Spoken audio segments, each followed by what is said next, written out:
ABC News 4's coverage of the Credit One Charleston Open is sponsored by CT Lowndes and Company.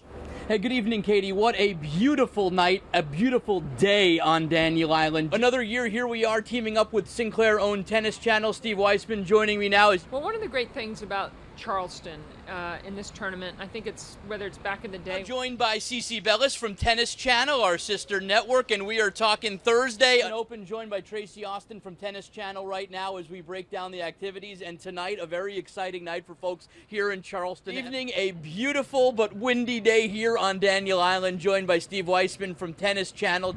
Yeah, that's exactly right, Katie. So we will soak in the rest of today because, like you'd mentioned, we have another story heading here tomorrow. And the story tonight is Shelby Rogers. Good evening from Daniel Island. Natalie Spala, Scott Eisberg. Let's talk night matches. Owens Jabeur, a very busy day today, Natalie. And exactly because rain actually forced her last night's match to take place this morning. Finished off Emma Navarro in 4 points and then had to play again tonight. It's more than just players on this tour. Of course, it trickles down and you hear it right there, but you also see it here at the stadium as well. Hey, good evening, Katie. We'll talk about tennis a little later, but I'll tell you what.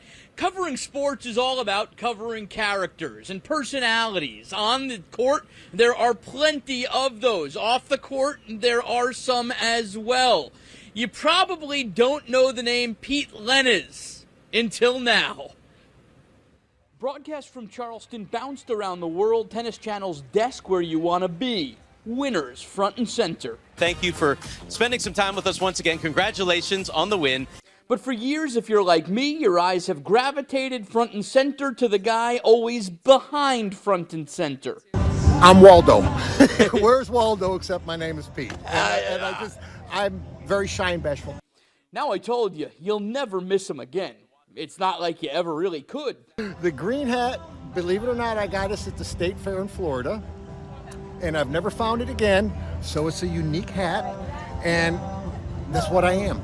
Make no mistake, his fame, no mistake. I do, and because I like to hear, and I enjoy it, and yeah, okay, I do make the pose once in a while, what can I say, and I always wear Superman. Oh, okay. I'm a big Superman, Batman fan, so that's forever. The Cape Crusader, just a regular guy following tennis, picking up a following himself, but his wife never following him up here from Tampa, just watching from home. My wife sends pictures to me when she sees me on the TV and this and that. I'm having fun. This place is awesome. I love this place. I will come here every year. It's like a family reunion every time I come up here because all the people are so friendly and I see them and everybody's giving hugs and everything like that. And it's my vacation. I'm here for every day. And once he's here, you'll never have to wonder where he is. The camera just finds him. Yeah, hey Katie, you never know exactly what you're going to stumble upon right here on the grounds of the Charleston Open. Now, we spent a lot of time this week talking about the upscale renovations and just the beauty of the stadium overall, but it's also getting a pop of color, if not only momentarily. Now, I want to go ahead and show you exactly what I'm talking about. Take a look at this mural paying homage to some of the best in women's tennis. Artist Scott Parsons tells us it has to be finished by Saturday night and will be presented during the finals. The mural is done completely with spray paint. Now, Parsons says the planning process was quite extensive, as you would imagine. Once a design was agreed on, Parsons began by gridding out the wall, drawing out the design, and then using a projector to draw in the text before, how he puts it, as well, just going for it. This is Parsons' first tennis mural and says although it's fun watching it come together, it's a lot more stressful. When you're stressful? Until I'm done, yeah. Really? Is it just the thought of one wrong stroke, or what is it? What stresses you? Just the whole thing. It's really pretty overwhelming. I'm at a more comfortable spot now, but there's always this stress. It's like a roller coaster ride.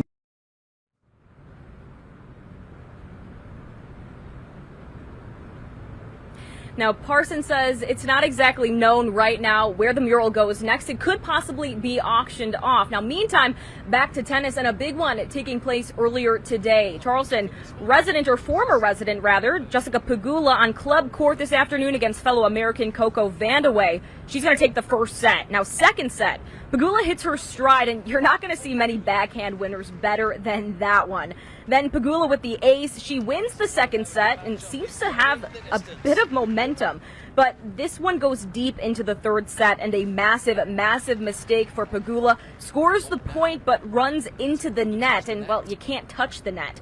Point goes to Coco. She takes the next point. And Vandeweghe, the lucky loser, with a massive win over 6-seeded Jessica Pegula. Well, that's going to do it for me for now, but Sports Director Scott Eisberg is going to join me here at 6 o'clock. We're going to talk about the Ashley Hall grad, Emma Navarro, and how she went up against Ons Jabeur from Tunisia. That's coming up at 6. For now, I'll send it back to you, Katie. Our first day session in the books. Good evening. I'm Scott Eisberg, live over on Daniel Island. What a stunning day for tennis today, and some very good matches already today. Already a surprise, Petra Kvitova, who is a star on the tour, a former Wimbledon winner. She is out. She had to retire from her match. But as a whole, this tournament is something new. Of course, there's going to be upsets. There's going to be all that stuff. But just being here with you, the fans, in this new stadium, that is what it's about this year.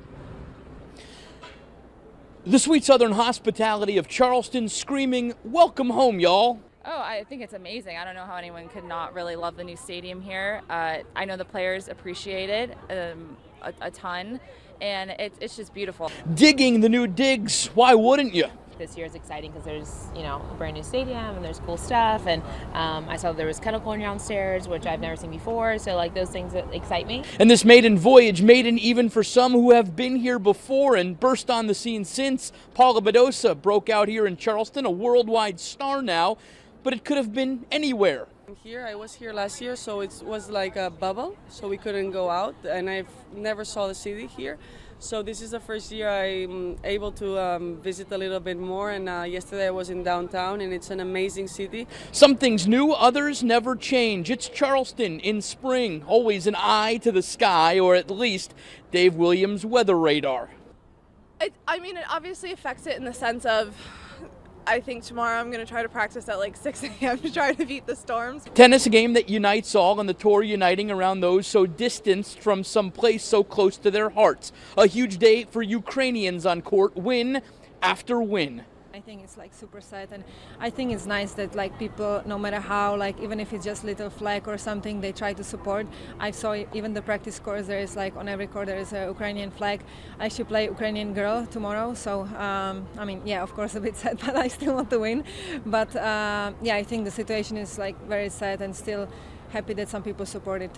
Maybe a Ukrainian wins, maybe it's an American star or future stud. Number one in the world, Iga Swiatek is out. It's anyone's new trophy at the tournament the Low Country has welcomed for 50 years. I think every week there's been some different winners, and there's been different landscapes every week, just with injuries and people pulling out and things like that. So I think people know what to expect. Just, you got to play your hardest and just try to do the best you can.